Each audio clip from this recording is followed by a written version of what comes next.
Today on the menu is gluten-free, keto, sugar-free, pumpkin bread. We're going for the gold today. Everything you want in pumpkin bread. Hi, thanks for joining us here at the Perfectly Imperfect Kitchen for Life Squared. Welcome to Life Squared, brought to you by the Perfectly Imperfect Network, from imperfect folk everywhere. You got it. We haven't been all that seasonal in the past, but we're getting there. And we're going to start out with some fall recipes. Pumpkin. Everybody loves pumpkin. Pumpkin, we have apple. We are so excited about this pumpkin bread because it's everything you ever wanted. Yeah, it's gluten-free, it's sugar-free, it's dairy-free. It's keto, not vegan. We're going to work on that.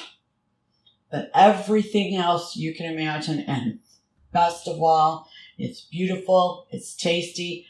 I have made this recipe several times. Every time I serve it to someone, they think I'm kidding, because it tastes like it has sugar. So, here it is. We're going to show you what we got.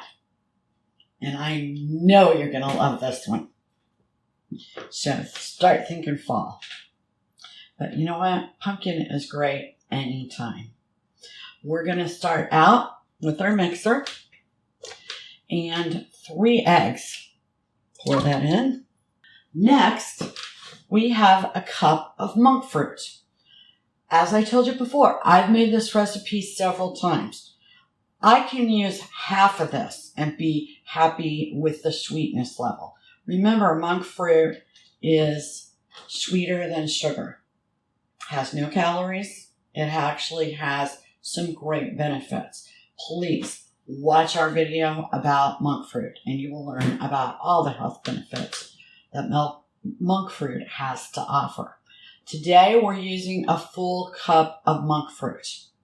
Why? Because most people like things sweeter than I did, and I'm going to give this loaf away to one of the neighbors who's been ill and she's recovering.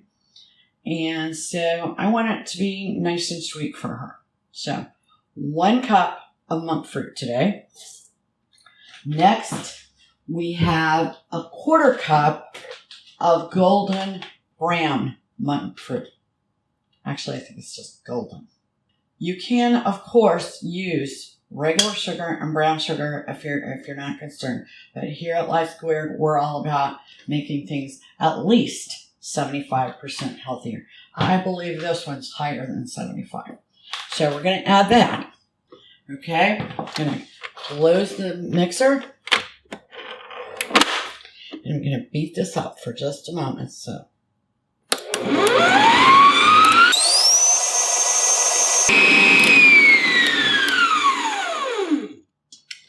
okay. Next, we have the pumpkin puree. That's going to be a cup of pumpkin puree. Throw that into your egg and sugar mixture. It's just so wonderful. Then we have 1 teaspoon of vanilla and a 1/2 teaspoon of almond extract. I'm telling you, almond extract, great addition. Okay, what we're going to do is we're going to close this up again. And we're just going to give it a little spin.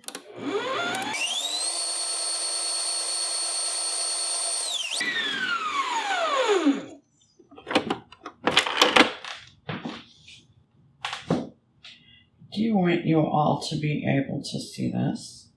So there's your pumpkin mixture. That's the sugars and the pumpkin puree, along with the eggs and the extracts. Okay. Next, we're going to add our 1/3 cup of canola oil. You can use vegetable if you would like. we're going to add the 1.5 cups of almond flour. Now, you are welcome to use gluten-free flour.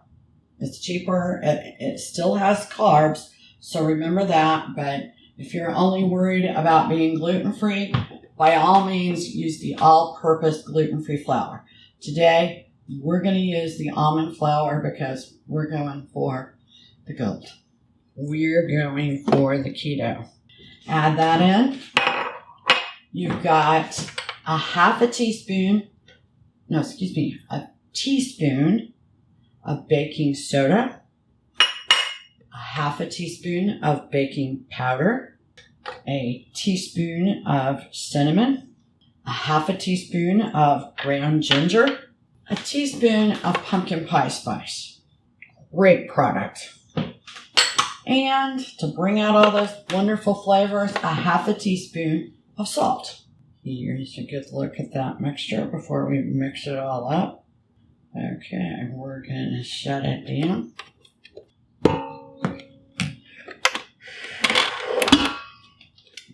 Give it a whirl.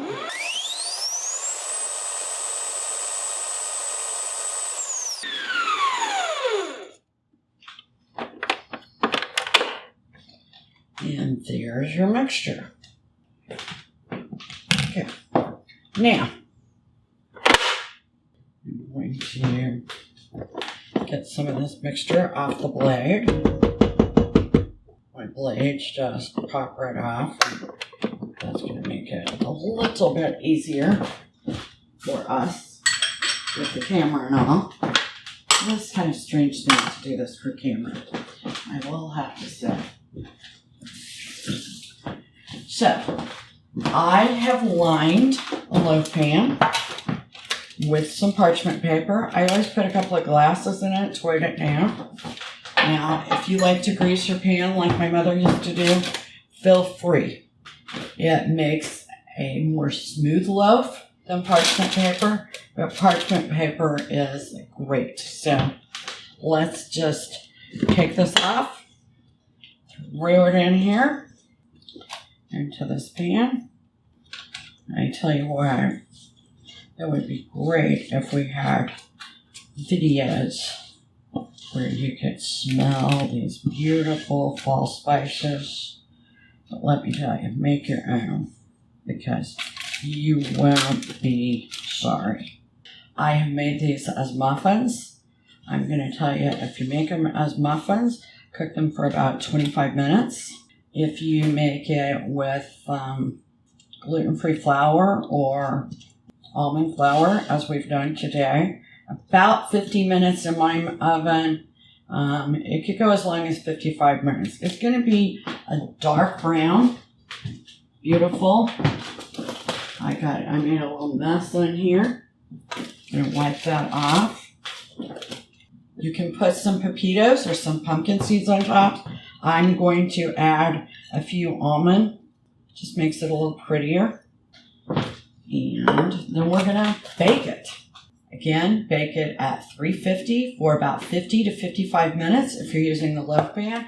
If you're using muffin pans, please do about 20-25 minutes.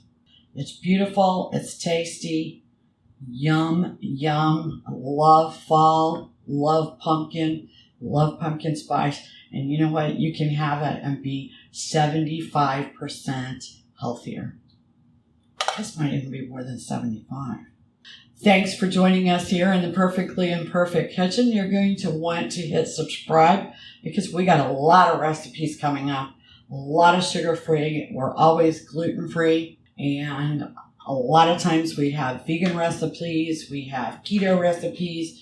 It's going to be this is a great time of year to hit that subscribe button. It's free. Like us. Tell your friends about us. We want you to be happier, and we really appreciate you joining us here in the Perfectly Imperfect Kitchen for Life Squared.